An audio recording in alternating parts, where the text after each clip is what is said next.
tremendous debt of gratitude to Americans who serve in uniform.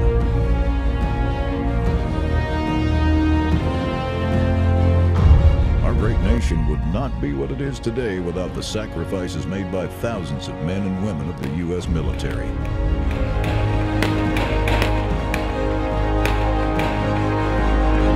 From 1775 to the present, Americans have courageously fought for our freedoms at a cost of approximately 1,340,000 soldiers.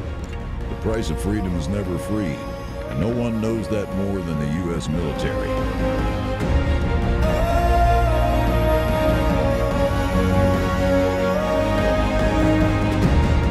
It's been a long 10 years of war in the Middle East.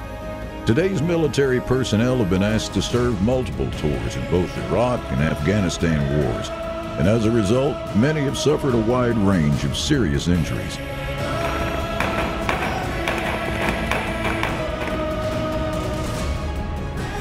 It's been said, and is undeniably true, that we often take for granted the very things that most deserve our gratitude.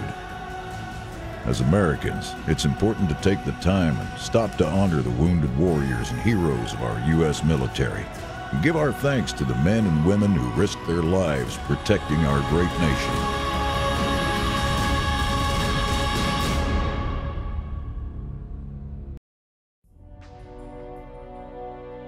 During the Vietnam War, there were over 58,000 casualties, about 1 in 10 of those who served, and over 300,000 wounded out of 2.5 million who served.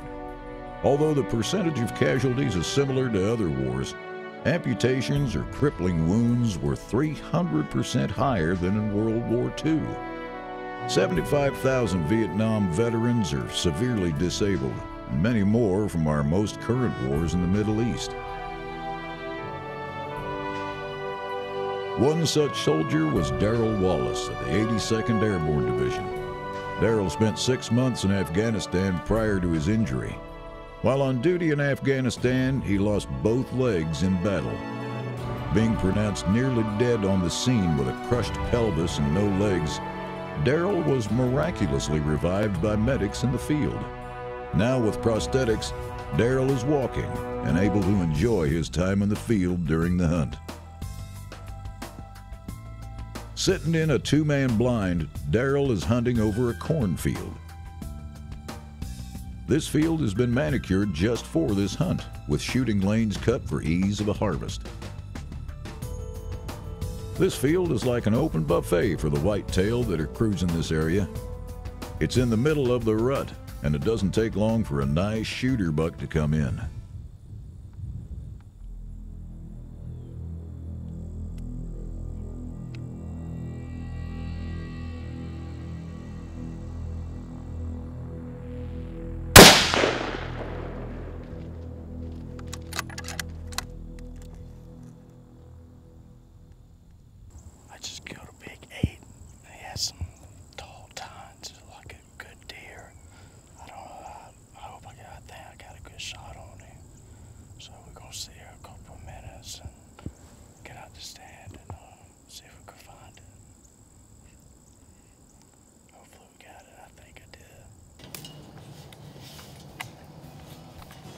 With a nice buck on the ground, Darrell climbs down from the stand to check out the harvest of his hunt. There's a strong passion that drives every outdoorsman to the woods each and every year. This obsession and desire to be in the woods is one that runs through the veins of a hunter. Regardless of the obstacles, we want to be in the woods. We want that opportunity. And the payoff is a reward that goes deep, both in our memories and in our souls as outdoorsmen. Congratulations. Thank you. Glad we can get you in here and get you one, man. I appreciate it. I appreciate everything you did for our country, man, everything you do. I'm just glad we can get you one. Yeah, I had a good time. He came out a little earlier than I thought he was, but he's a pretty deer. He's a good deer, good shot placement, big body deer. Had a good time, good hunt. Imagine, as a hunter, not being able to see beyond 10 feet. A long shot is near to impossible, and the use of sight is completely removed during a hunt on stand. One of the participants of this year's Wounded Warrior Hunt is Marcus O'Brien. While on duty in the Philippines, a truck carrying ammunition accidentally exploded very close to Marcus. The explosion's blast left unrepairable damage to Marcus's optic nerves, in turn leaving him legally blind.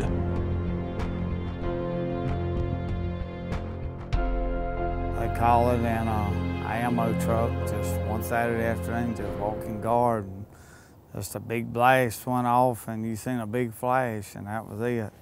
It took a little short and pleasant ride and I woke up, my eyes was taped up and that's what happened. And it gradually started growing and they said it burnt my optic nerve real bad. Without being able to see like you and me, Marcus has been given the opportunity to hunt with a visual enhancement addition to his rifle. The small camera and viewfinder mounted on his gun will give him the opportunity to see his target better than his naked eye.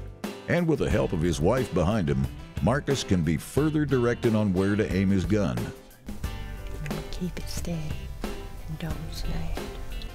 The Low Country SCI chapter has gone to the extreme to allow every wounded warrior present to have the hunt of a lifetime. Tell you what, it's a pretty dedicated thing. There's a lot of people, such as the people on the plantation I'm hunting today, they donate their time and money in which they have no pay for it, and it really means a lot.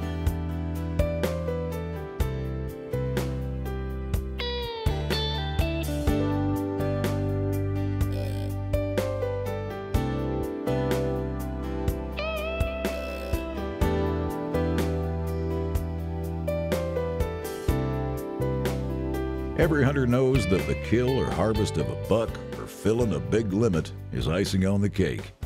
You're not gonna kill something every time, but it's a relaxation to listen and to be out in the woods, which I hear better than I can see. So it's a relaxation to listen to the birds and stuff and to be outside. A true experience in the woods is the sights and sounds, being in nature and enjoying the outdoors. The SCI has organized this hunting experience for outdoorsmen who normally wouldn't have the opportunity to participate in a traditional hunt. It really means a lot. Can't lay down and quit and die. Whatever you think you can't do, you want to do, like hunting, you know. I'm gonna hunt, you know, winner never quits and quitter never wins.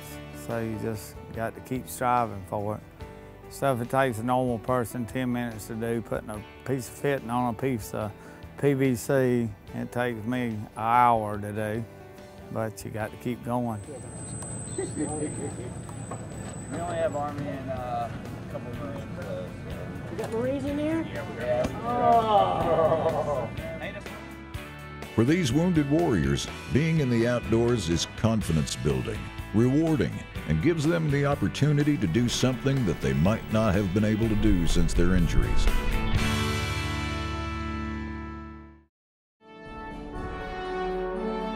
"50 hunters, including 30 wounded warriors, 10 adult disabled hunters, and 10 sick or injured youngsters participated in the hunt. And more than 200 volunteers lent a hand. Over 14 deer and hog were harvested during this year's event. Not bad for a 2-day hunt.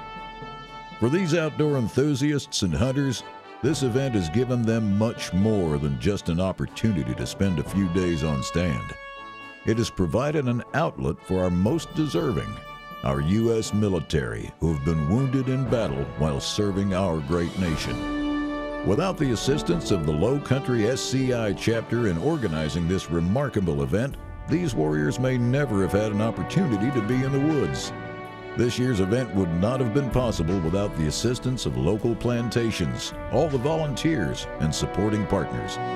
As outdoorsmen, it's our duty to support events such as this, to honor all wounded, injured, and underprivileged by inviting them to enjoy one of the most rewarding activities on earth, being in the outdoors. Again, a very special thanks to all the men and women who sacrificed for our freedom, our way of life, and for our great nation.